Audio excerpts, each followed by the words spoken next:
खुर्रम क्या कहेंगे कराची की विकेट के बारे में? आज वकार यूनुस ने जब विकेट पे कमेंट्स दिए तो कहा स्लो विकेट है। ये अगर आप कंपैरिजन करें मुल्तान, लाहौर और कराची, तीनों में ये स्लो विकेट थी? नहीं, देखें, जो पाकिस्तान में हर पिच का एक ट्रेडमार्क है।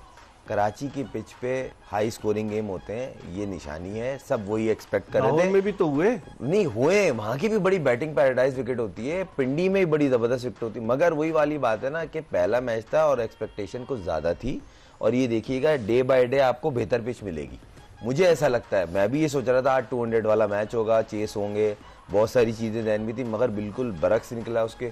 और मुझे लगता है कि आने वाले जो आगे मैचेस हैं आपको बेहतर दिखेगी, क्योंकि कराची में ऐसा हुआ है, लास्ट ईयर भी एक आध मैच में स्लो हुआ, उसके बाद बेहतर हो गया था। तनवीर, क्या हाई स्कोरिंग मैचेस नजर आते हैं आपको कराची में? सर मुझे तो ये मैच भी लग रहा था 180-185 तक जाएगा। हाँ।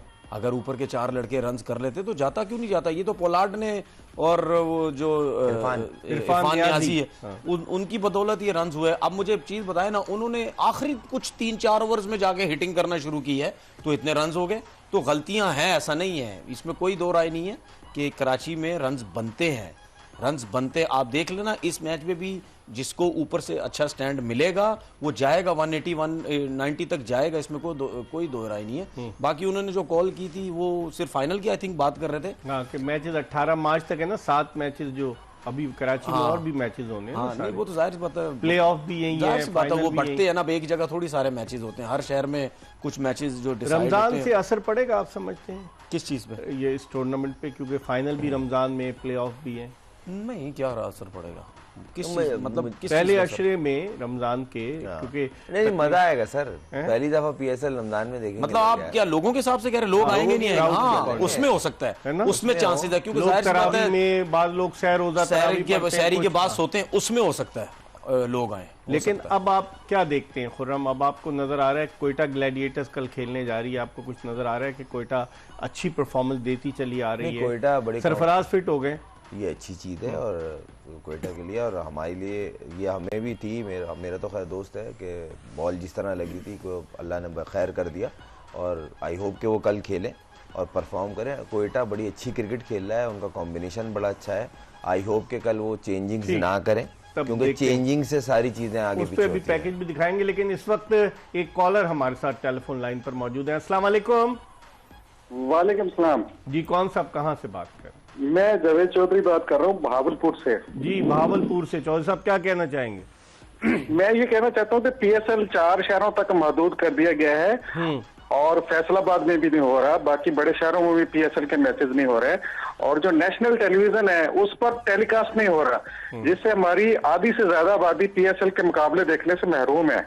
बिल्कुल, आपका बड़ा वैलिड पॉइंट है, आपका बड़ा है। तनवीर, क्या कहेंगे आप? बिल्कुल सही बात बोली है, और काफी लोग हैं जो नेशनल टीवी को फॉलो करते हैं, और मैं भी इस दफा बड़ा हैरान हुआ था और कि मैंने बोला चले मैं देखता हूँ, और मैच नहीं आ रहा था वहां पे, तो मैं भी बड़ा हैरान हुआ।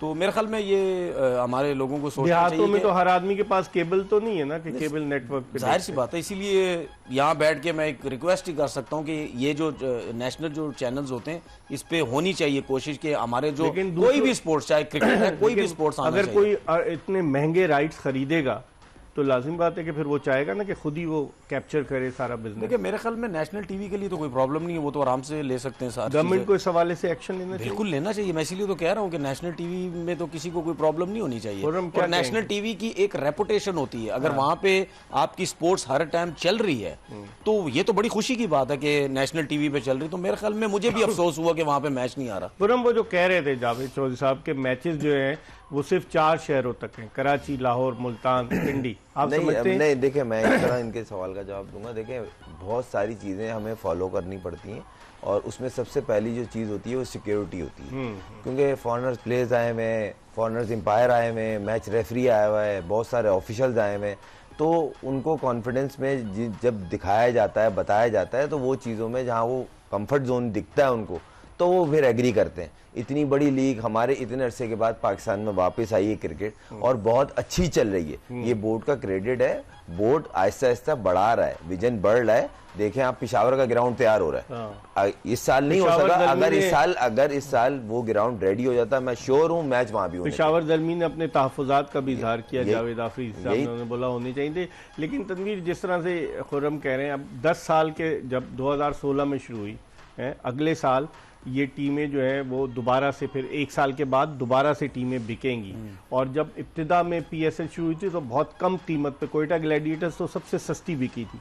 अब आप क्या समझते हो? और फिर लोग कह रहे हैं कि टीम्स की तादाद भी बढ़ाई जाए, क्या आज़ाद कश्मीर को भी शामिल किया जा सकता है, सियालकोट को भी किया जा सकता है? इस पॉइंट ऑफ व्यू से आप इसको देखिए इकबाल भाई, मुझे ऐसा लगता है, शायद मैं गलत हूँ, 10 साल का पीरियड जो कम नहीं है?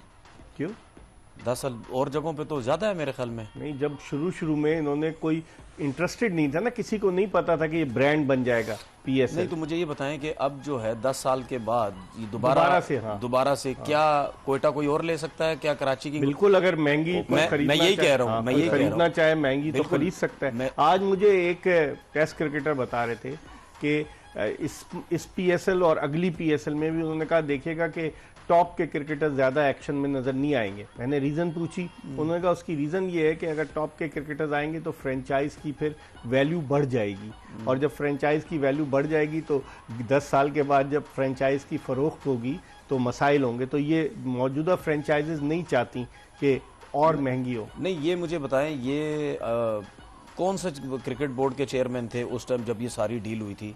नजम सेठी थे। नजम सेठी साहब थे, उनके होते हुए सारी ये डील हुई थी। और आपने बात सही की, उन्होंने शुरू की थी 2016। उस टाइम भी आई थिंक ऑनर्स ने बोला था कि यार ये सिलसिला जो है ना, ये नहीं होना चाहिए। बिल्कुल, ये नहीं होना चाहिए। अब मुझे एक चीज बताएं ना, अगर मिसाल के तौर पर किसी के पास कोयटा है या किसी के पास कराची है, उसने नेक्स्ट टाइम इसकी जो वैल्यू बढ़ जाएगी तो वो खुद खरीदते हैं, नहीं तो दूसरी पार्टीज आ जाएंगी तो मैदान फिर में। बताए ना कि वो दोबारा फिर नीचे की जो हल्की टीम होगी उसको जाके खरीद सकता है। वो बहुत मुश्किल हो जाएगा, मुश्किल हो जाएगा। अटैचमेंट जिस टीम के साथ है डेफिनेटली वो उसको ही जाएगा, लेकिन फिर पैसे ज्यादा देने पड़ेंगे ना। जो 10 साल पहले पैसे दिए थे वो पैसे तो नहीं लगे। जो तहफ़्फ़ुज़ात फ्रेंचाइज के ओनर्स ने किए थे ना, वो सही किए थे, गलत नहीं किए थे। तनवीर जो है वो फ्रेंचाइज ओनर्स के साथ है।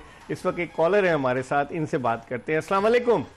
जी वालेकुम सलाम। मिर्जा साहब क्या हाल है? उमर बात कर रहा हूँ लाहौर से, उमर जैन। जी उमर, क्या कहना चाहेंगे? मैं तनवीर साहब से सवाल करना चाहूंगा। वो पहले मैंने थोड़ा लेट ज्वाइन किया था, तो वो फहीम अशरफ बेन स्टोक और एक और प्लेयर का नाम ले रहे थे ना, जो इंटरनेशनल लेवल पे बिल्कुल ही नहीं आते। तो पहले कोई 5 प्लेयर्स बता रहे थे, वो काइंडली दोबारा बताएंगे कौन से थे, क्योंकि मेरा जो अंदाजा है शायद वही है। और ये 5 हमें बार बार फिर क्यों नजर आते हैं? अभी जो 24 में जो अभी होना है वर्ल्ड कप, इसमें भी उम्मीद है एक वाइस कैप्टन बना होगा और बाकी जो है कहीं ना कहीं किसी फॉर्म में फिर रहे होंगे।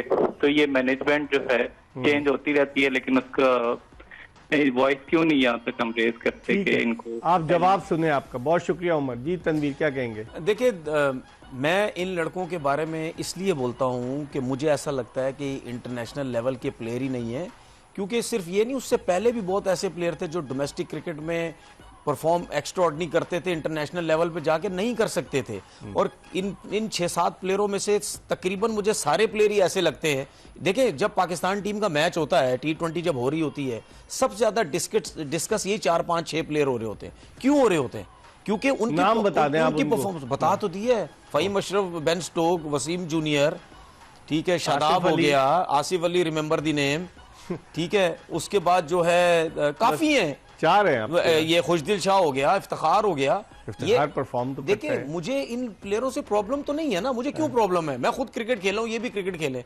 मैं इनके अगेंस्ट इस वजह से हूं, देखिए बहुत अरसे से ये डोमेस्टिक खेल रहे, पाकिस्तान टीम से इनको मतलब जबरदस्ती खिलाया जाता है, एडजस्ट किया जाता है। कौन खिलाता है? भाई आप जो सिलेक्टर्स हमारे चीफ सिलेक्टर्स, और क्या कोई पूछने वाला उनको नहीं है। ठीक है, सही है। अब जो भी कप्तान आता है उनकी कप्तानी में भी यही होते हैं। तो मैं क्या, जो मैं सोच रहा हूं, क्या फिर वही चीजें होती हैं? खुर्रम, क्या आपकी क्या राय? आप इख्तिलाफ करेंगे? आप मैं एक बात बोल दी, मगर बुरा नहीं लगना चाहिए। इख्तिलाफ करें आप, आर्गुमेंट। मैं एक बात कर रहा हूँ। मैं जो चीफ सिलेक्टर है वो तो मीडिया में आगे कहते हैं कप्तान बोलता हमें ये चाहिए। अब कप्तान कौन था 4 साल से? बताएं, कौन था कप्तान 4 साल? नहीं, मैं इनकी बात चले मैं कह लेता हूँ, कप्तान कौन है? कौन था 4 साल? कौन था? 2019 से 2023 तक। भाई मैं थोड़ी कह रहा हूँ, चीफ सिलेक्टर कहता तो टीवी बाबर आजम कप्तान था। मैं तो चलो कह रहा हूँ तो अगर कप्तान अपनी मर्जी के लड़के ले रहा है तो फिर आप क्यों इतराज कर रहे हैं? मेरा तो ये सवाल है ना, अगर बाबर आजम 4 साल से कप्तान था तो मेरा ये सवाल है, उसके बाद भी तो वही लड़के टीम में है, शाहीन आया था वही लड़के है ना। या तो हटा दो, बाबर कप्तानी करता था ना अपनी मर्जी से, अपनी मर्जी से लड़के सिलेक्ट करता था। चलो मैं खुरम की भी बात मान लेता हूँ। अरे मेरी बात यार आपने बात की है तो मैंने बोला चलो आपकी बात मान लेते हैं, आपकी बात मान लेते हैं। मैं ये कह रहा हूँ अगर बाबर की वजह से ये 8-10 लड़के थे तो शाहीन की बारी में भी वही थे। नहीं, अभी तो शाहीन को एक ही वक्त तो मिला है यार, अभी तो एक सीरीज मिली है। शान की हुई है, एक सीरीज शाहीन की हुई है। सर आप चले ठीक है, इस पे बात करते हैं। एक कॉलर और है, आज आप लोगों के कमेंट सुनकर कॉलर जो है वो धड़ाधड़ आ रहे हैं। अस्सलाम वालेकुम जी। अस्सलाम वालेकुम जी। वालेकुम सर। जी, कौन साहब कहाँ से बात कर रहे हैं? सर वकार इधर बात कर रहा हूँ, लाड़काना सिंध से। लाड़काना से। शाहनवाज दहानी को क्या हो गया वकार साहब? जी सर, उसको मौका नहीं मिल रहा है, मौका नहीं मिल रहा है। कल आपने उसकी तस्वीर देखी थी मुल्तान सुल्तान की कोच के साथ, दे रहे हैं सर, एक ओवर दे के उसको बॉलिंग ही नहीं करा रहे हैं। अच्छा, जब मैच खत्म हो जाती है तो फिर उसको बस उसके साथ नाइंसाफी हो रही है बहुत। सर उनका कप्तान कौन है? मोहम्मद रिजवान सर, वो नाइंसाफी कर रहा है। बाबर आजम नहीं है। अच्छा, तनवीर साहब जो है कह रहे हैं, लेकिन बाबर आजम के दौर में भी खेला है। शुक्र करे बाबर आजम नहीं तो बोलते एक ओवर करा दिया उसको। ठीक है, बहुत बहुत शुक्रिया। लाड़काना से वकार थे। लेकिन शाहनवाज दहानी का हम उस दिन भी बात कर रहे थे कि वो बॉलर अच्छा है लेकिन उसका थोड़ा सा फोकस डाइवर्ट नहीं हो गया। नहीं देखें, ऑनेस्ट बात की करनी चाहिए, मेहनती है। देखें जब वो मेहनत कर रहा था ना तो वो दिख रहा था। अभी उसकी 2021 में मैंने थोड़ी देर बॉलिंग की थी। देखें थोड़ी देर पहले मैंने आपको कहा, प्लेयर को जब ये लग जाता है ना कि मैं अपने कंफर्ट जोन में आ गया हूँ, उसके बाद वो मेहनत से रिलैक्स हो जाता है, मेहनत से ध्यान हट जाता है, दूसरी चीजों पे फोकस शुरू हो जाता है। इंसान को ये सब चीजें इस चीज से है, इस क्रिकेट से ये सारी चीजें, लोग खाना पीना मिलना, तस्वीरें खिंचवाना, लोग करीब आ रहे हैं, इज्जत दे रहे हैं। भाई आप परफॉर्म करें, आप एक आपकी रेपुटेशन बहुत अच्छी थी, आप 140 प्लस बॉल करते थे, अब आप 135 130 बिटवीन कर रहे हैं, तो कहीं ना कहीं कोई ना कोई चीज तो गलत हो रही है। हाँ। आपको उस टीम का हिस्सा थे जिसमें आप बेस्ट बॉलर बने थे और वो चैंपियन बनी थी, और आज आप मैच नहीं खेल पा रहे हो। पिछले साल भी यही हुआ इनके साथ। हाँ, कभी एक मैच खेलते कभी नहीं। एक और कॉलर है हमारे साथ। अस्सलाम वालेकुम। अस्सलाम वालेकुम। वालेकुम सलाम जी। जी, कौन साहब कहाँ से बात कर रहे हैं?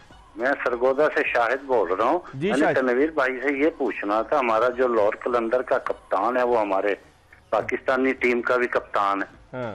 तो बॉलिंग वगैरह इसकी सही नहीं चल रही, हमें कप्तान अब चेंज नहीं कर लेना चाहिए या यही चलना चाहिए वर्ल्ड कप के लिए? हमारा किसको बनाए अगर इसको चेंज करें तो? और देखो ना, हमारे सिलेक्टर देखे ना भी।